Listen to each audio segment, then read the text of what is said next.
returns to Part 1. Part 1. You will hear telephone conversation between a customer and a sales assistant at a shop that rents bicycles. First, you have some time to look at questions 1 to 7.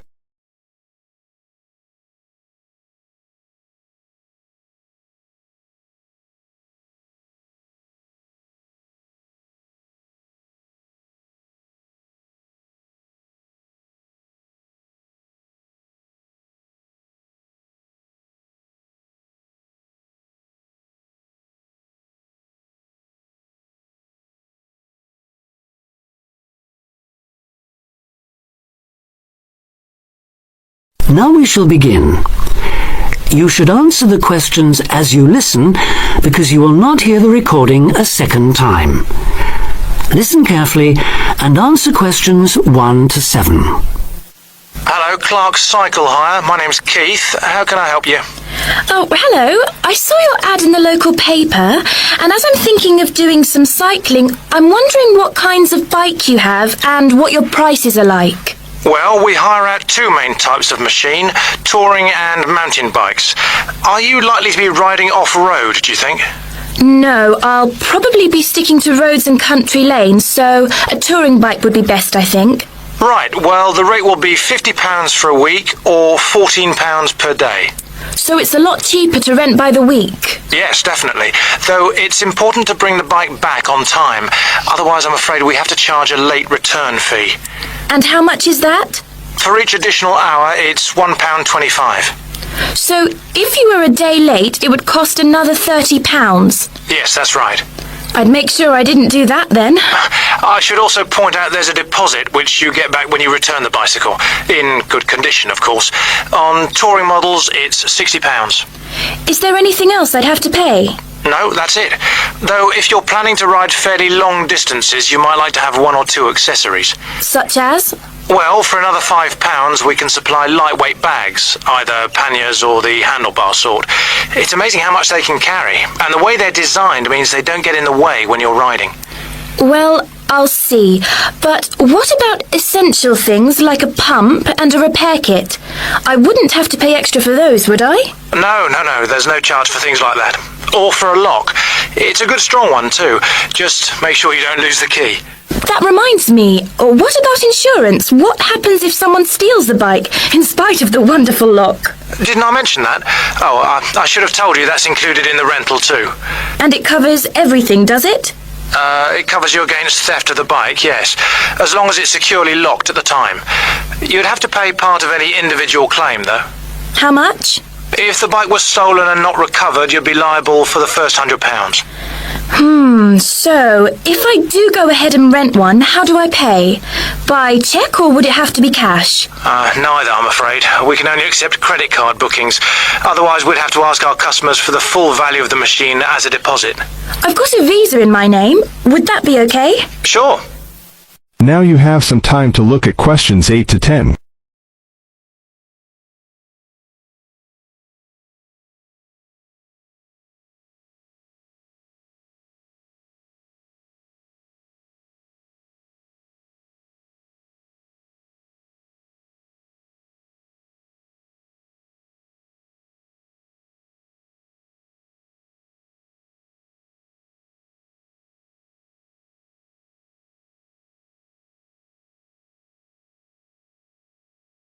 Now listen and answer questions 8 to 10.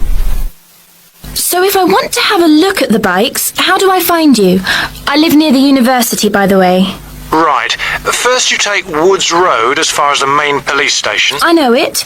It's right next to the park. Yes, that's it. And after the police station, there's a turning to the right called Oak Street. At the big supermarket? No, it's before then. It's actually between the police station and a garage on the other side. Okay. So, you go down Oak Street until you reach the health centre on the right. If you get to a pub called the Maple Leaf, you've gone too far, all right? Yes, I've got that. Now, opposite the health centre there's a pharmacy, and we're just behind that. Okay, fine. I'll try to call over sometime tomorrow. Great, see you then. Bye. That is the end of section 1. You now have half a minute to check your answers.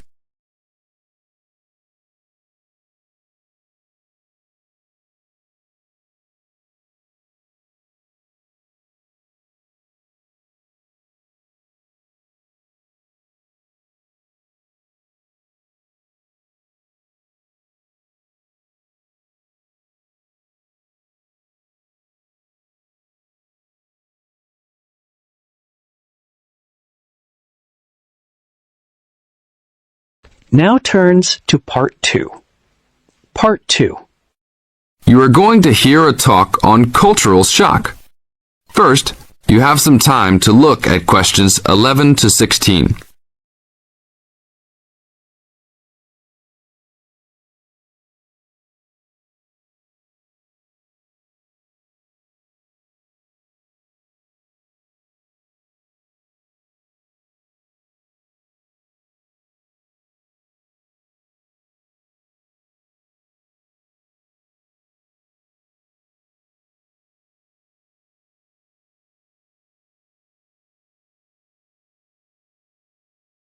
Now listen to the tape and answer the questions. 11 to 16. Hi, congratulations on finishing orientation for our study abroad programme. Before you all head off to your respective countries, however, I want to first share with you a little bit about dealing with culture shock. Recent studies in intercultural experience have shown that there are distinct phases of adjustment which virtually everyone who lives abroad goes through. You won't be the exception.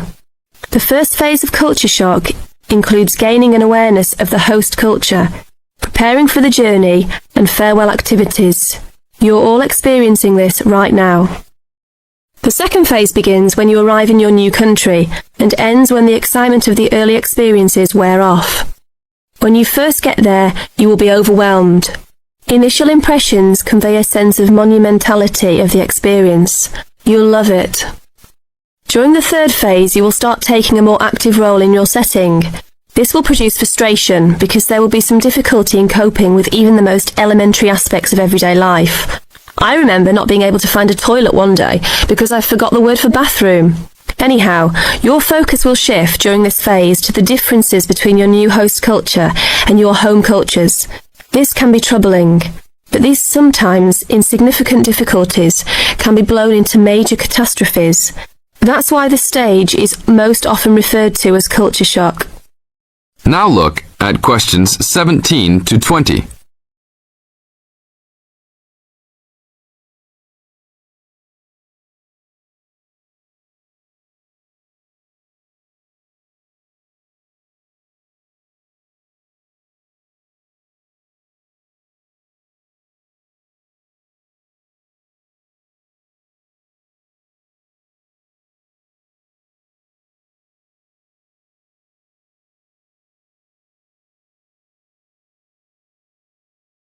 As the talk continues, answer questions 17 to 20.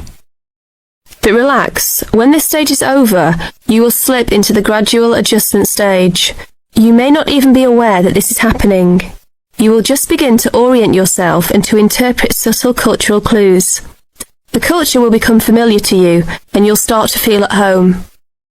The next phase will be your discovery that you have the ability to function in two cultures with full confidence, and you may even feel completely integrated into your new host culture. In this phase, you will also start to have a sense of shared fate concerning events abroad.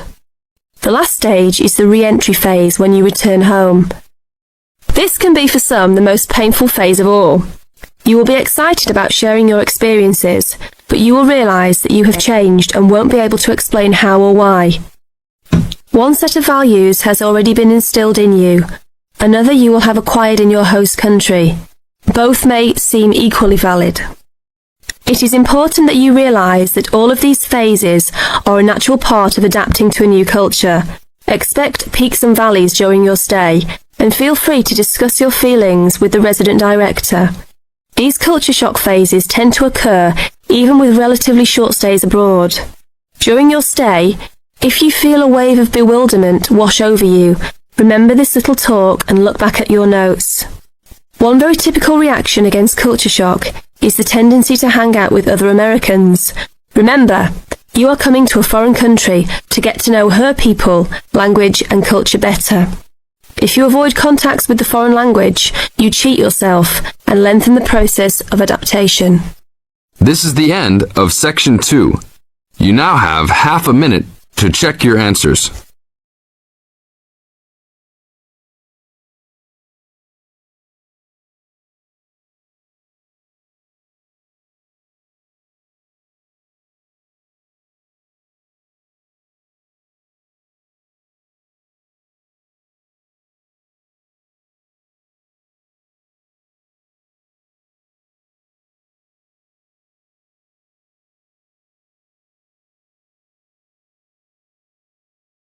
Now turns to Part 3. Part 3. You'll hear two university students discussing a social science lecture they attended. First, you have some time to look at questions 21 to 24.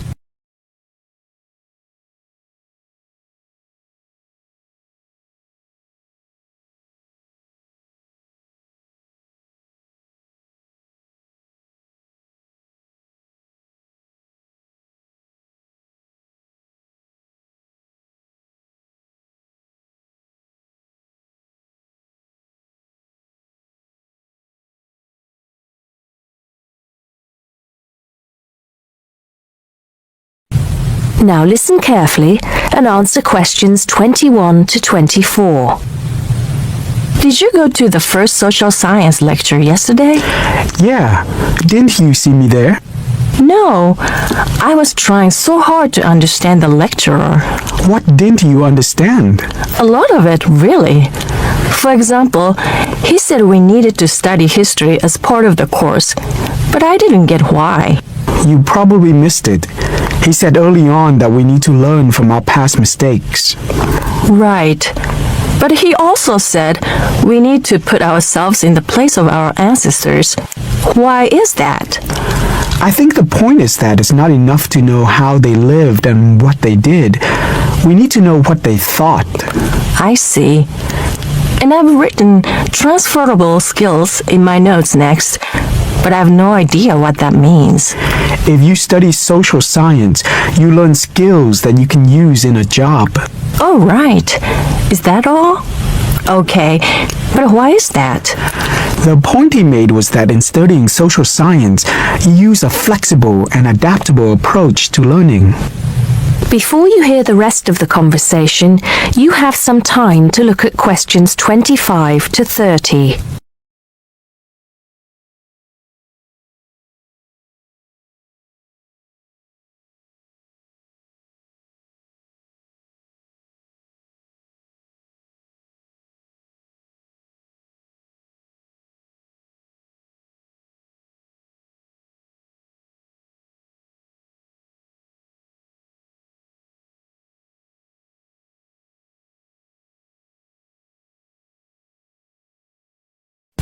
Now listen and answer questions 25 to 30. He also kept mentioning all the other subjects we will need to study as part of the course. I didn't write them all down, did you? Some of them. I think I can make sense of my notes. The first one was anthropology, which he said would cover prehistory and archaeology as well. Okay. Then there's economics. I wrote down that this was not meant to mean that we will spend all our time looking at economic theory, but more that we need to see how humans behave. That's good. I don't think I could handle economic theory. He said something about education too, didn't he? Yeah. He said we'll be looking at how cultural information is handed down from one generation to the next through teaching children. He said we'd be focusing on geography too, but I can't really remember which aspects. Can you? I noted it down, I think. Here we are, yes, particularly in relation to urban planning. It's law that I got confused about. I didn't understand why he linked that to economics. I think he meant that laws affect the way wealth is distributed. That makes sense. Now, what are the science wars? Okay, I did get that. The science wars are about how social science collects information. In sociology and social work, and in social science generally, they can only study patterns of behavior and observe. If you compare that to the way scientists work in physics or chemistry, it's very different because they use specific experiments that can be tested and which give concrete answers. Social studies is often accused of being unscientific. That's all. Okay. But it still looks like a good course, doesn't it? You don't have any regrets, do you? None at all. I'm looking forward to it. That is the end of section 3. You now have half a minute to check your answers.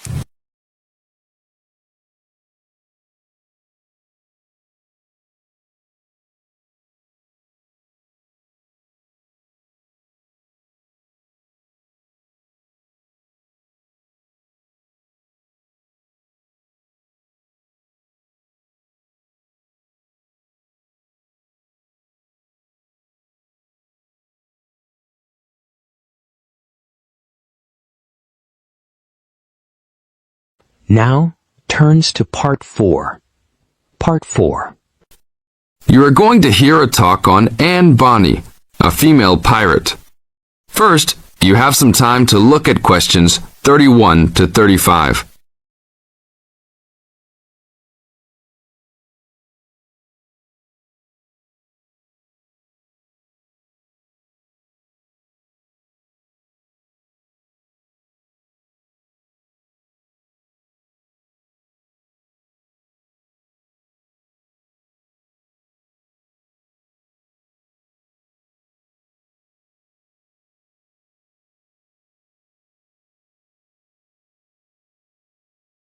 Now listen to the tape and answer the questions 31 to 35.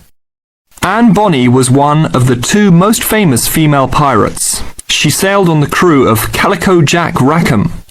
Anne was romantically involved with Calico Jack, but she could be counted as nonetheless as fearless as any other pirate. She was born in County Cork, daughter of an attorney and his maid.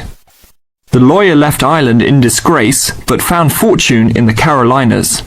There, he amassed a fortune and bought a large plantation. A ne'er-do-well pirate sailor named James Bonny married Anne in an attempt to steal the plantation, but Anne's father instead disowned her. Bonny then took Anne to the Bahamas, where he turned informer to Governor Woodes Rogers, turning in any sailor he didn't like as a pirate for a handsome reward.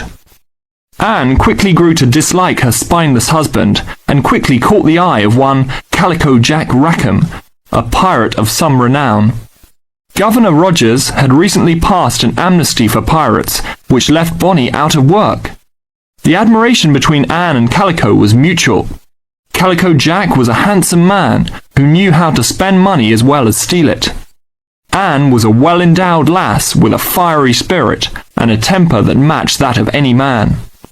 In any event, Calico offered to buy Anne from Bonny, but Bonny instead took the matter up with Governor Rogers, who said that Anne was to be flogged and returned to her true husband. That night, Calico and Anne slipped out in the harbour, stole a sloop, and began a life of piracy together. Now look at questions 36 to 40.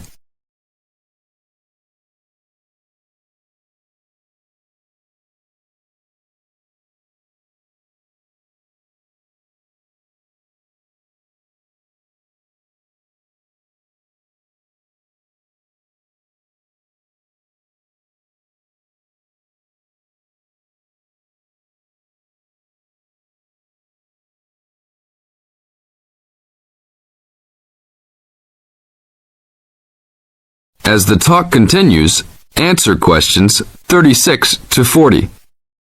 Anne fought in men's clothing, was an expert with pistol and cutlass, and considered as dangerous as any male pirate. She was fearless in battle, and often was a member of any boarding party. In October of 1720, retribution was close at hand. The governor of Jamaica, hearing of Calico's presence, sent an armed sloop to intervene and capture the captain and crew. Calico's ship, Revenge, was caught by surprise, and much to Anne's dismay, the pirates fought like cowards and were taken far too easily. Anne and Mary Read were also captured, but, upon capture, confessed their sex and pleaded to be tried separately after they gave birth. Both women were pregnant at the time. Both received separate trials from the men, but were still sentenced to hang. Mary Read escaped the hangman by dying from fever while in jail. Anne, however, received several stays of execution before mysteriously vanishing from official records. It is believed that her father, who had contacts in the island, forgave his daughter for her acts and ransomed her back to the Carolinas, where she assumed a new name and a new life. This is the end of Section 4. You now have half a minute to check your answers.